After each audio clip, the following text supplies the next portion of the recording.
আসসালামু আলাইকুম ওরহমতুল্লাহ। প্রিয় ভাই ও বোনেরা, আজ আমরা এমন এক ভয়াবহ বিষয় নিয়ে কথা বলবো, যে বিষয়টি আমাদের নামাজ, দোয়া, রোজা, এমনকি আমাদের জান্নাত পর্যন্ত ধ্বংস করে দিতে পারে। আর সেই বিষয়টি হল হারাম রিজিক। কোরআনের সতর্কবার্তা। আল্লাহ তাআলা পবিত্র কোরআনে বলেন, ইয়া আইয়ুহান নাসু কুলু মিম্মা ফিল আরদি হালালান। হে মানুষ, পৃথিবীতে যা কিছু আছে তা থেকে হালাল ও পবিত্র জিনিস খাও। সূরা আল বাকারা ১৬৮।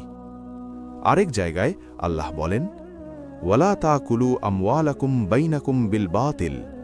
তোমরা অন্যায়ভাবে একে অপরের সম্পদ ভক্ষণ করো না। সূরা আল বাকারা ১৮৮। বুঝে নিন, হারাম পথে উপার্জিত প্রতিটি টাকা আল্লাহর কাছে ঘৃণিত। সহিহ মুসলিমের ভয়ঙ্কর হাদিস।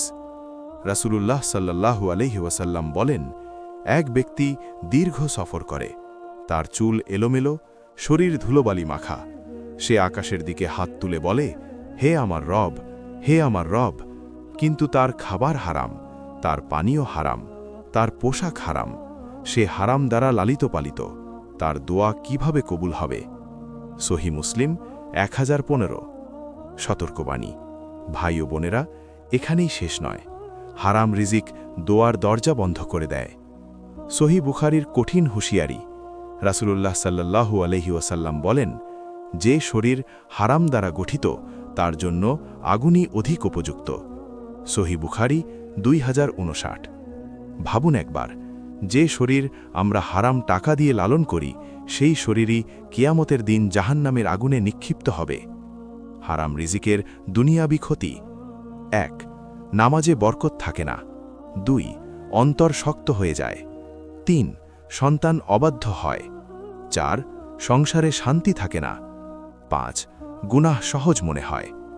আল্লাহ বলেন, কাল্লা বাল রানা আলা কুলুবিহিম মা কানু ইয়াকসিবুন। তাদের কৃতকর্মের কারণে তাদের অন্তরে মরিচা পড়ে গেছে। সূরা মুতাফফিফিন ১৪। আখেরাতের ভয়াবহ পরিণতি।